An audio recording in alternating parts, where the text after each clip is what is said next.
Begini penampakan 10 mantan dan 5 anggota DPRD aktif Muara Enim jadi tersangka pakai rompi oranye.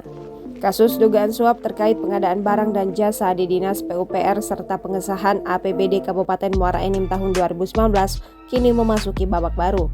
15 tersangka ditetapkan oleh Komisi Pemberantasan Korupsi. Pengembangan kasus yang menjerat mantan Bupati Muara Enim Ahmad Yani ini menjadi penetapan 15 tersangka tersebut.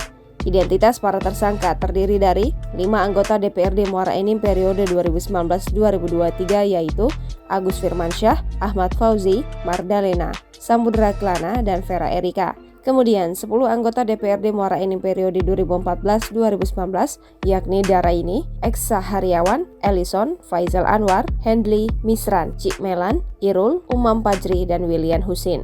Konstruksi perkaranya dijelaskan Alex dengan kedudukan para tersangka selaku anggota DPRD Kabupaten Muara Enim periode 2014 hingga 2019 yang melakukan pengawasan atas kinerja Bupati beserta jajarannya, khususnya terhadap program-program pemerintah Kabupaten Muara Enim terkait dengan proses pengadaan barang dan jasa di Dinas PUPR Kabupaten Muara Enim tahun 2019.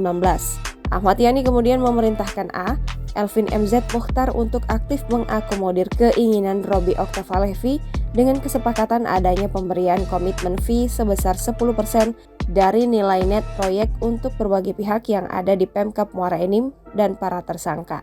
Terkait pembagian proyek sekaligus penentuan para pemenang proyek di Dinas PUPR Kabupaten Muara Enim, ujar Alex, diduga dilakukan oleh Elvin MZ Mukhtar dan Ramlan Suryadi sesuai arahan dan perintah dari Ahmad Yani, Juarsah, Ramlan Suryadi, dan tersangka Agus Firmansyah dan kawan-kawan agar memenangkan perusahaan milik Robi Oktavalevi. Alex mengatakan penerimaan oleh para tersangka dilakukan secara bertahap dan diduga akan digunakan sebagai bagian dari biaya kampanye mengikuti pemilihan anggota DPRD Kabupaten Muara Enim tahun berikutnya.